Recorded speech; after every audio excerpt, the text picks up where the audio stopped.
हिंदू सम्राट पृथ्वीराज जी के ऊपर एक फिल्म बनी है, हम सबको देखनी चाहिए।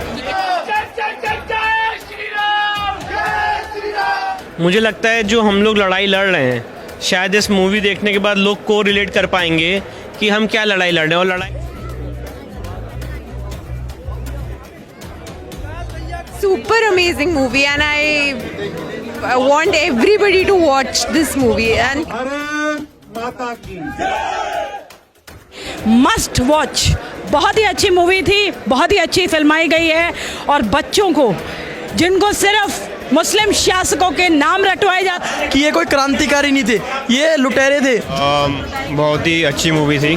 बहुत अच्छी मूवी है, सभी हिंदुओं को देखनी चाहिए। पृथ्वीराज चौहान जी थे जो बहुत बड़े योद्धा थे, उनको दिखाया गया किस तरह से मुसलमानों ने और जो लुटेरे आए। शुरुआत है और अब इतिहास भी सच्चा बताया जाएगा और बॉलीवुड की फिल्में भी सच के ऊपर बनाई जाएंगी। जैसे कि आज हमने मूवी में भी देखा, तो सीधी सीधी लड़ाई हो जाए एक बार। मैं तो ये चाहता हूँ कि सीधी सीधी लड़ाई हो जाए। हिंदू मानसिकता है वहाँ तो जरूर होगी, जहाँ औरंगजेब की मानसिकता है वहाँ नहीं होगी। क्योंकि मुगलों को बदनाम करने की ही कोशिश है और मुगलों को बदनाम ही करना चाहिए। अपना उत्तर प्रदेश न्यूज, यूपी की बात अपना उत्तर प्रदेश के साथ।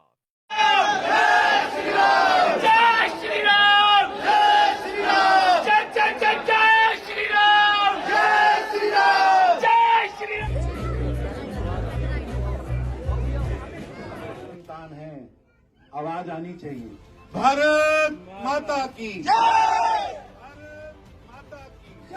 कपिल मिश्रा जी, मूवी देखने के बाद क्या कहना चाहेंगे, क्या लगता है आपको? एक अच्छी मूवी है, शानदार मूवी है और हिंदू सम्राट पृथ्वीराज जी के ऊपर ये फिल्म बनी है, हम सबको देखनी चाहिए। आज तक केवल हमें मुगलों के बारे में पढ़ाया गया है, कभी भी हमें पृथ्वीराज के बारे में मुगलों के बारे में भी झूठ पढ़ाया गया और उनके जो अत्याचार थे, अपराध थे, चोरी थी, डकैती थी, उसके बारे में नहीं बताया गया।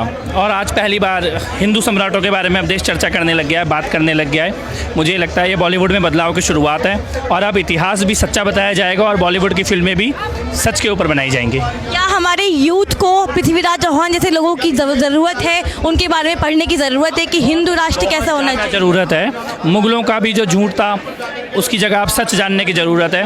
वीर हिंदू जो सम्राट रहे हैं, वीर हिंदू जो आर्किटेक्ट रहा है, जो हिंदुओं का पराक्रम रहा है, हिंदुओं की वीरता रही है, साहस रही है, विजय रही है, शास्त्र रहे हैं, ज्ञान रही है, परंपरा रही है, उस सब के बारे में बात करने की, जानने की, चर्चा करने का समय आ चुका है।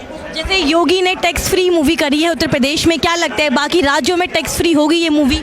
जहाँ हिंदू मानसिकता है वहाँ तो जरूर होगी, जहाँ औरंगजेब की मानसिकता है वहाँ नहीं होगी। नमस्कार, मैं कनिका और आप देख रहे हैं अपना उत्तर प्रदेश न्यूज़। आज और मेरे साथ विष्णु जैन जी मौजूद हैं जो लगातार काशी विश्वनाथ, अयोध्या और ज्ञानवापी को लेकर भी एक्टिव हैं और यही केस लड़ रहे हैं और हिंदू पक्ष के वकील भी हैं। सर, शुरुआत करूंगी मूवी से। आज आपने मूवी देखी, मूवी देखकर क्या कहना चाहेंगे? मुझे लगता है जो हम लोग लड़ाई लड़ रहे हैं, शायद इस मूवी देखने के बाद लोग को रिलेट कर पाएंगे कि हम क्या लड़ाई लड़ रहे हैं। और लड़ाई यही है कि जो इतिहास में आक्रांताओं ने अपनी तलवारों की नोक पे किया है, आज की देश में उसको हम कलम से रेक्टिफाई करें। 15 अगस्त 1947 को हमें आज़ादी मिली थी और इसीलिए प्लेसेस ऑफ वर्शिप एक्ट में जो कट ऑफ डेट डाली गई है कि 15 अगस्त 1947 को जो जिस धर्मस्थल की स्थिति थी वो वैसे ही रहेगी। इसीलिए मैं ये बात इतने दिनों से कहता आ रहा हूँ कि वो असंवैधानिक है। और जैसे कि आज मूवी में दिखाया गया कि कैसे सोमनाथ के मंदिर तोड़े गए, इसीलिए आज मूवी में जैसे दिखाया गया कि कैसे समाज में जयचंद पैदा हुए हैं, इसीलिए आज मूवी में दिखाया गया कि किस तरह से हमारे धर्म के साथ, हमारे आस्था के साथ खिलवाड़ किया गया। और इसीलिए ज़रूरी है कि इस तरह की लड़ाई हो, क्योंकि हिंदुओं का मनोबल बढ़े और जो हमारी आस्था के केंद्र हैं उनका पुनरुद्धार हो सके। ज्ञानवापी मामले को लेकर क्या कहना चाहेंगे? क्या ज्ञानवापी मामला जो है वो हिंदू पक्ष के ही हित में फैसला आएगा? मैं आपके सामने, आपके चैनल के माध्यम से ये आश्वासन देना चाहता हूँ एक वकील होने के नाते, क्योंकि मैंने इस केस का अध्ययन किया है। 200% हम ये केस जीतेंगे, 200%।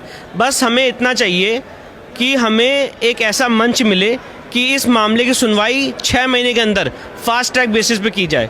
जो मुस्लिम पक्ष आज डिले कर रहा है, मेंटेनेबिलिटी की एप्लीकेशन लगा रहा है और तरह तरह के द्वंद्व फंद खेले जा रहे हैं, जैसे कि आज हमने मूवी में भी देखा, तो सीधी सीधी लड़ाई हो जाए एक बार।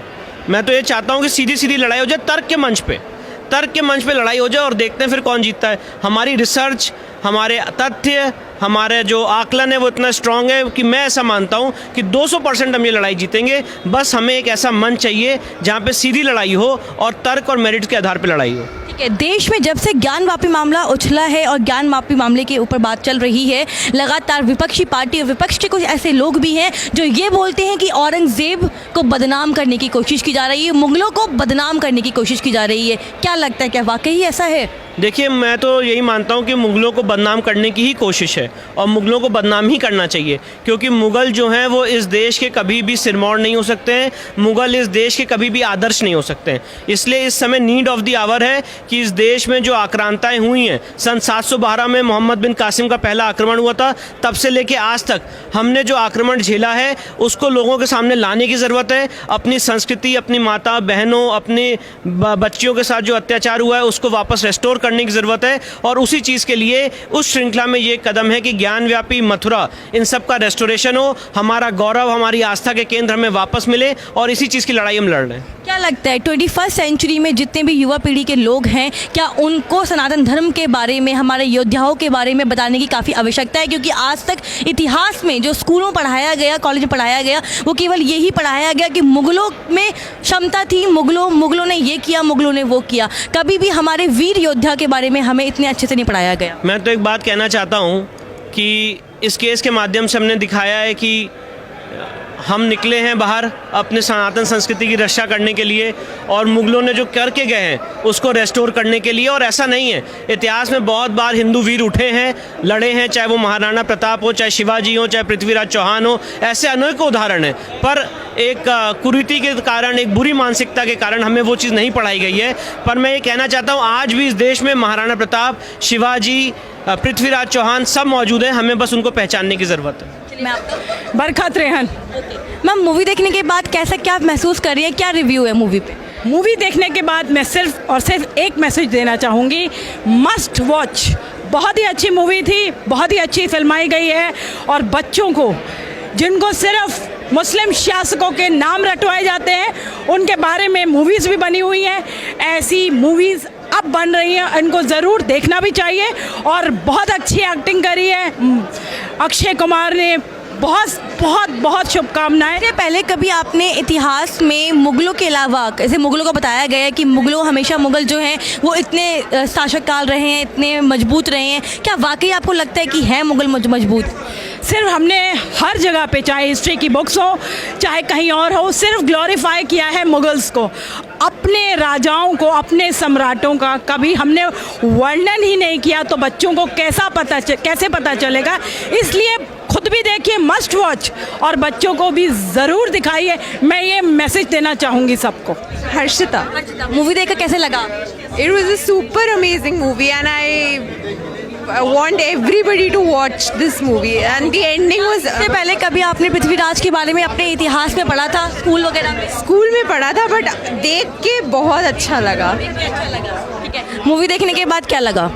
मूवी देखने के बाद ये लगा कि हमारे जो पूर्वज थे, उन्होंने कितने बलिदान दिए अपने धर्म के लिए, देश के लिए। मैं यहाँ पर आपके मीडिया चैनल से ये आह्वान करना चाहता हूँ कि आज का युवा, आज का हिंदू से मैं ये आह्वान करना चाहता हूँ कि वो भी अपने धर्म और देश के लिए अग्रसर हो। आज समय की आवश्यकता है, अगर आज भी एक नहीं हुए तो आगे हम एक भी नहीं हो सकते। अभी तक इतिहास में मुग़लों के बारे में पढ़ाया गया, हमेशा औरंगजेब से लेकर अकबर, बाबर, इन सब का जिक्र किया गया। क्या लगता है कि उनके बारे में जो पढ़ाया गया वो सही था? वो बिल्कुल झूठ था। आप वीडियो के कोई भी आप देखो, इतिहास के पन्ने खोलो, आपको पता लगेगा कि ये कोई क्रांतिकारी नहीं थे, ये लुटेरे थे जो विदेशों से आकर हमारे, इन्होंने धन लूटा, हमारी संस्कृति लूटी, हमारे मंदिर लूटे, हमारा सब कुछ लूटा इन्होंने। ये कोई कावलिया में, दिल्ली में देखता हूँ औरंगजेब रोड, अकबर रोड, किस लिए रोड इन्हें? आप ताजमहल की खुदाई करिए, आप कुतुब मीनार की खुदाई करिए, आप ज्ञानवापी की अब खुदाई हो रही है, अयोध्या का देखो, मथुरा की खुदाई करिए, आपको सब में हिंदू संस्कृति का ही रूप दिखेगा। क्या नाम है आपका? रजत। क्या करते हो रजत आप? मैं फोटोग्राफर हूँ। ठीक है, आपको मूवी देखकर कैसा लगा? बहुत ही अच्छी मूवी थी। कभी आपने स्कूल में, कॉलेजेस में पृथ्वीराज के बारे में पढ़ाया गया? आज हाँ, मैंने कई बार उनका नाम सुना है, बट उनके बारे में कुछ नहीं जानता था। आज बहुत अच्छा लगा कि जिस तरह के वो इंसान थे, जान के बहुत अच्छा लगा मुझे। सर, क्या नाम है आपका? क्या नाम है आपका? आलोक जैन। आलोक जी, मूवी देखकर क्या लगा और कैसा लगा? बहुत अच्छी मूवी है, सभी हिंदुओं को देखनी चाहिए, क्योंकि ये हमारे इतिहास के बारे में बताती है। हमारे इतना रिच समाज था। गौरी को हराने के बाद, गजनी को हराने के बाद भी पृथ्वीराज ने उनको माफ़ कर दिया था। चलिए ठीक है, तमाम लोगों से हमने जानने की कोशिश करी कि आफ्टर मूवी यानी कि मूवी देखने के बाद क्या कुछ कहना है मूवी के बारे में। आज से पहले इतिहास में लगातार हमें मुगलों के बारे में पढ़ाया गया है, पर हमें हमारे जो वीर योद्धा थे उनके बारे में कहीं बताया नहीं गया। आज की युवा पीढ़ी को वीर योद्धाओं के बारे में जानने की काफ़ी आवश्यकता है। तमाम इसी मुद्दे पर लगातार